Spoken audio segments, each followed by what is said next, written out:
25절에 보니까 너희가 전에는 길을 잃었다고 이렇게 말씀하고 있습니다. 저와 여러분도 우리가 예수님을 만나기 전에는 길을 잃은 인생이었습니다. 우리의 인생의 가치나 목표를 잃고 그저 생각나는 대로 살아왔습니다. 그런데 그 길을 우리가 다시 발견한 것이죠.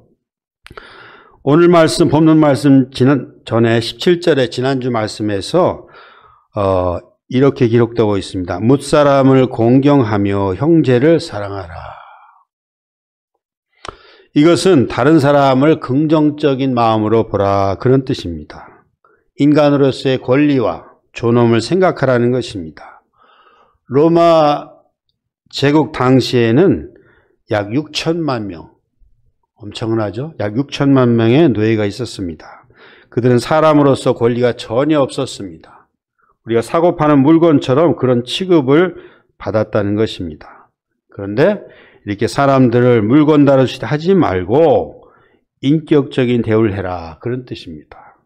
이것은 다시 말씀드리면 다른 사람들을 긍정적인 마음으로 바라보는 눈, 이것이 바로 형제를 사랑하는 기본적인 태도라는 것입니다.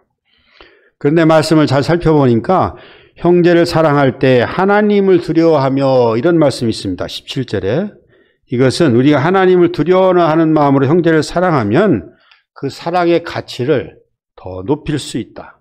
훨씬 가치를 높게 할 수 있다, 그런 뜻입니다. 저는 오늘 18절 이하의 말씀을 통해서 길을 잃었더니 이런 제목으로 말씀을 전하려고 합니다.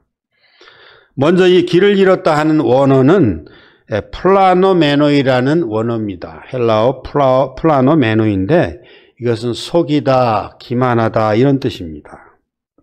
근데 여기 말씀에는 속임을 당했다 하는 수동태로 쓰고 있습니다. 누구에게 속임을 당했을까요? 바로 사탄입니다. 사탄은 성도들을 기만하고 잘못된 길로 인도하는 거짓말의 앞잡이입니다. 그런데 그 사탄에게 속임을 당해서 길을 잃었다고 이렇게 말씀하고 있습니다. 여러분, 사람들은 고통을 당하면 주님께로부터 멀어지게 됩니다. 그리고 쓰라림과 분노를 키우게 되어 있습니다. 그런데 사탄은 이런 환경, 이것을 이용해서 자기에게로 끌어들이는 것이 사탄의 술수입니다.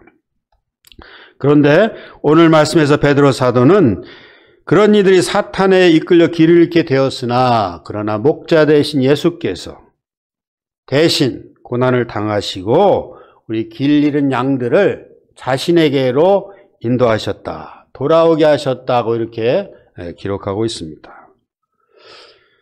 그러면 여기에서 길 잃은 양은 누굴까요? 18절에 보니까 사환들아 이렇게 돼 있죠. 사환. 여러분, 사환이라는 말은 잘 모르시죠? 이게 일제시대 때 사용했던 말입니다. 근데 이 사환이라는 말보다는 하인들아 이렇게 하면 우리가 더 훨씬 이해가 좋습니다. 이렇게 하인들인데 이 사람들은 어떤 사람들이냐? 고향을 떠나서 유랑하며 살고 있는 나그네들을 말합니다.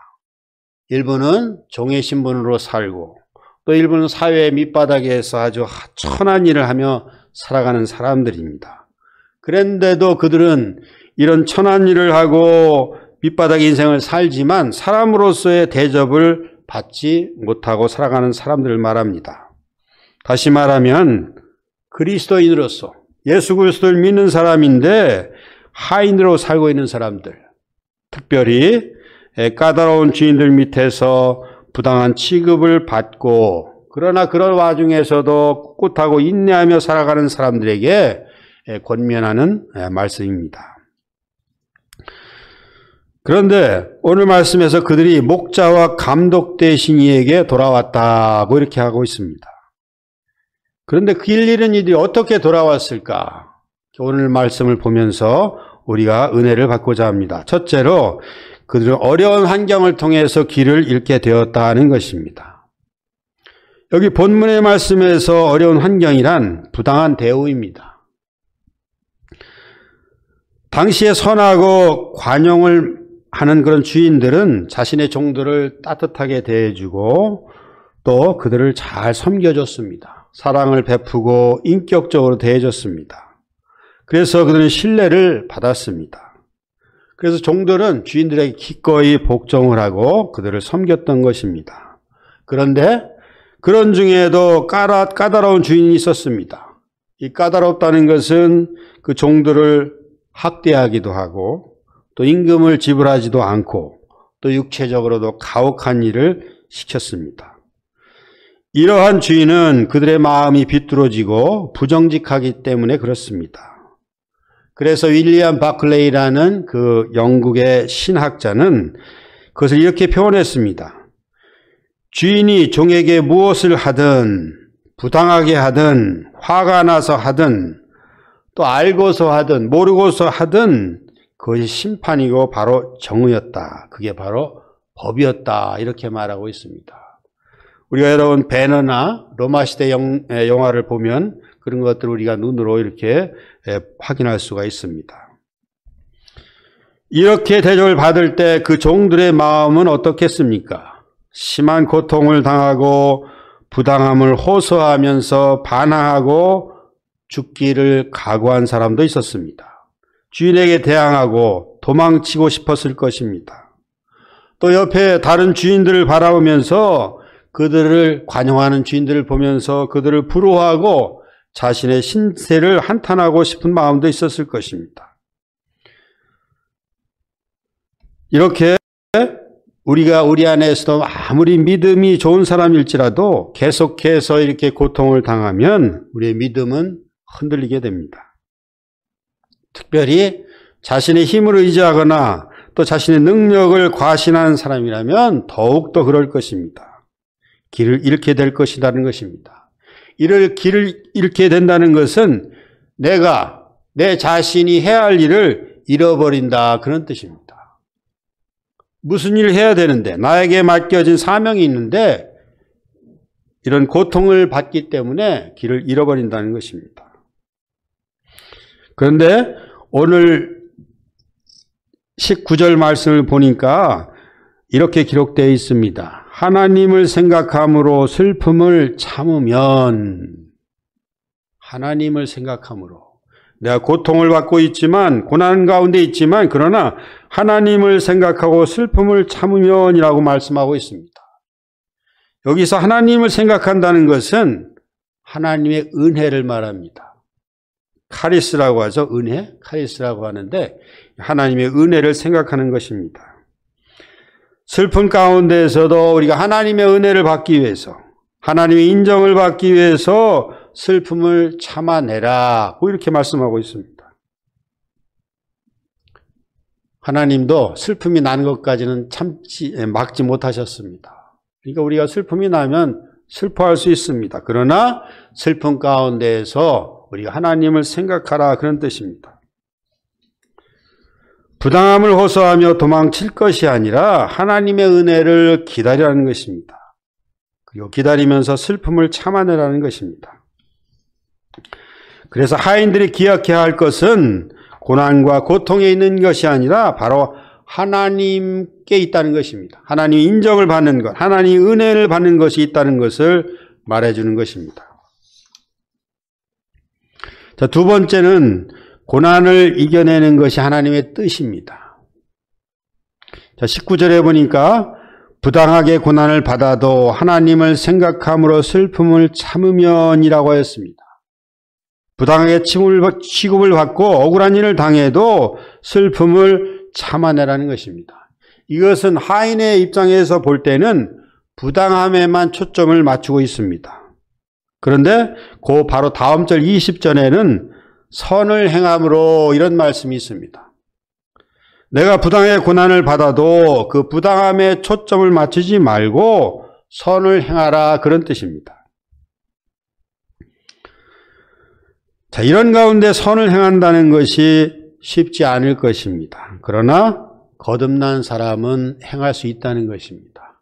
우리가 예수 그리스도를 믿고 거듭난 체험을 한다면 우리가 부당한 대우를 받아도 고통 가운데 있을지라도 우리가 선을 행할 수 있다는 것입니다. 그러나 세상 사람 누가 부당한 취급을 받으면서 도리어 그에게 선을 행하려 하겠습니까? 이것은 바로 그리스도인들, 거듭난 사람들, 하나님의 은혜를 알고 그 은혜를 입은 사람들이 할 수 있는 행동입니다. 바로 이것이 하나님의 뜻이라는 것입니다. 그런데 이 중요한 것은 우리 이런 일, 우리가 고통 가운데 선을 행하는 것은 우리의 의지만으로는 할 수 없다는 것입니다. 여러분, 우리는 어떻습니까? 우리가 옳은 일을 당할 때 받은 만큼 돌려주는 것이 사람들의 하는 일입니다. 아니, 받은 것보다 더 훨씬 많이 되갚아주려고 하는 것이 우리 인간의 마음이라는 것입니다. 그런데 하나님 이런 와중에서도 우리가 선을 행하라고 이렇게 말씀하셨습니다. 그것이 하나님의 뜻이기 때문에 그렇습니다. 자, 21절을 보니까 이를 위하여 너희가 부르심을 받았으니, 그 일을 위해서 우리가 부르심을 받았다는 것입니다. 악을 악으로 갚지 않고 도리어 선을 갚는 것에 하나님께서는 우리를 부르셨다는 것입니다. 세 번째로는 그리스도는 우리를 도우시고 있습니다. 여러분, 우리 부당하게 고난과 고통을 단순히 견디는 것이 바로 하나님을 기쁘시게 하는 것이 아닙니다. 인내하는 것이 하나님을 기쁘시게 하는 것이 아니라는 것입니다. 하나님을 기쁘시게 하는 것은 우리가 고통을 당할 때 하나님을 생각하는 것입니다. 그냥 참고 꾹꾹 눌러서 참는 것이 하나님을 기쁘게 하는 것이 아니라 고통 가운데서 우리가 하나님을 생각하라는 것입니다. 그분이 우리와 함께 하시고 그분의 돌보심을 기억하라는 것입니다. 그리고 그분이 함께 하실 믿을 때 우리가 고통을 견딜 수 있는 힘을 얻을 수가 있습니다. 그분을 신뢰하고 긍정적으로 반응할 수 있도록 하나님의 은혜와 긍휼을 우리가 기다리는 것입니다. 그러면 우리 그리스도께서 우리를 어떻게 도우셨는가? 21절을 보니까 그리스도도 너희를 위하여 고난을 받으사 너에게 본을 끼쳐 그 자취를 따라오게 하셨다고 하였습니다. 여러분, 우리가 이 코로나 면역 주사를 많이 맞으셨죠? 주사 맞을 때 어떻습니까? 아프죠? 따끔하고 아픕니다. 또 수술을 할 때는 어떻습니까? 수술할 때도 아프죠? 살을 째는 아주 큰 아픔이 있습니다. 우리가 주사 맞을 때나 이렇게 수술을 받을 때, 살을 짤 때 먼저 아픈 것을 생각합니다. 그래서 마취를 시키기도 하는데 왜 우리가 그렇습니까? 아픔을 이미 겪어보았기 때문에 그렇습니다. 그런데 그때 우리가 그리스도의 십자가를 이렇게 생각하면 아픔이 순간적으로 다 물러갑니다. 저는 그런 고통을 많이 겪었습니다. 그래서 우리 주사 맞을 때도 순간적으로 십자가를 딱 생각하면 안 아픕니다. 한번 해보십시오. 우리가 이렇게 아픔을 당할 때 더 큰 고통을 당하신 그분을 생각하면 이런 살을 째는 아픔이 별것이 아닌 것이 되기 때문에 그렇습니다. 마찬가지로 그리스도께서 우리를 위하여 이런 고통을 먼저 당하시고 우리가 그런 고통을 겪을 때 우리가 이겨내도록 사단에게 휘둘리지 않도록 그분의 자취를 따르게 하셨다는 것입니다. 여러분, 요즘 아이들이 말을 참 잘 안 듣죠? 옛날에는 어떤지 모르겠습니다만 하여튼 아이들이 이렇게 말을 잘 안 듣는데 아이들을 계속 강요만 하면 어떻습니까? 반발을 하죠. 근데 이 부모님들이 아이들을 이해하고 그들이 인간적으로 대우해주고 또 도우려하면은 아이들이 마음이 풀어집니다. 싹 녹아집니다. 그래서 자연적으로 이 부모님의 말에 순응하려는 그런 것을 많이 보았습니다. 오늘 본문 24절에도 예수께서 친히 나무에 달려 그 몸으로 우리 죄를 담당하셨다, 이렇게 말씀하고 있습니다. 아무런 죄도 없으신 분이 우리의 죄를 대신 지시고 죽으셨습니다. 이것은 사실입니다. 여기에 의심을 갖거나 어떤 수식을 달 필요가 없습니다. 우리를 위하여 죽으셨다는 것이 사실이기 때문에 그렇습니다. 그분이 우리를 위해 죽으셨기 때문에 우리 안에 있는 죄성이, 우리 안에 있는 죄악이 눈노뚝 사라지게 되는 것입니다. 그리고 대신 그분을 사모하는 마음이 우리 마음속에서 새순이 나듯 이렇게 솟아나게 되는 것입니다. 그러면 이렇게 하신 이유가 무엇입니까? 아무런 보상도 없고 직접적인 관계도 없는 우리를 위해서 왜 그분이 죽으신 것입니까? 그것은 우리로 죄에 대하여 죽고 의에 대하여 살려 하심이라고 이렇게 오늘 본문에 기록하고 있습니다. 네, 오늘 말씀 24절에 보니까 친히 나무에 달려 그 몸으로 우리 죄를 담당하셨으니, 네, 다음에는 같이 한번 읽겠습니다. 이는 우리로 죄에 대하여 죽고 의에 대하여 살게 하려 하심이라. 그가 채찍에 맞음으로 너희는 나음을 얻었다. 이렇게 죄에 대하여 죽고 의에 대하여 살게 하시기 위함이라는 것입니다. 의로 산다는 것, 바로 하나님의 뜻대로 사는 것입니다. 말뿐만 아니라 우리의 삶으로 증언하면 하나님의 아름다운 덕을 선포하는 것이라고 이렇게 말씀에 기록하고 있습니다. 이것이 바로 길을 잃은 양들을 위해서 목자 되신 예수께서 본을 보이신 것입니다.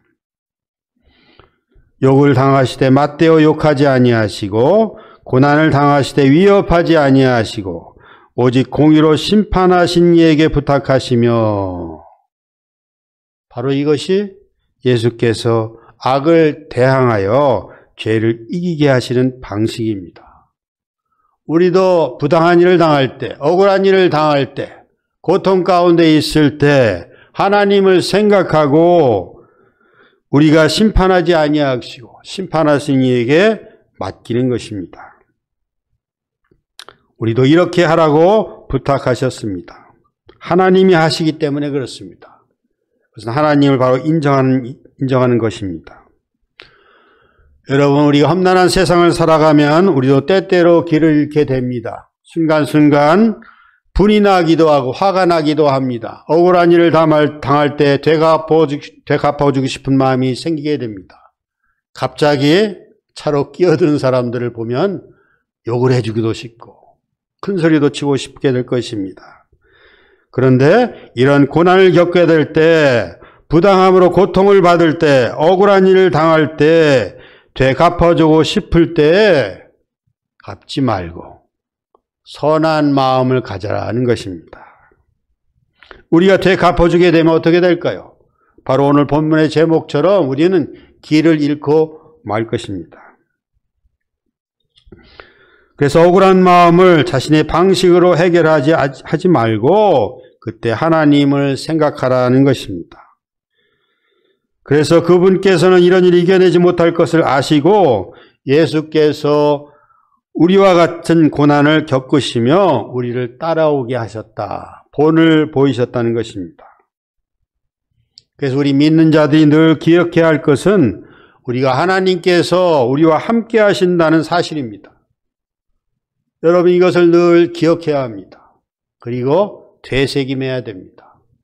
그분께서 우리를 도우셨고 이제까지 도우신 것처럼 앞으로도 또 현재도 미래에도 우리를 도우신다는 사실입니다.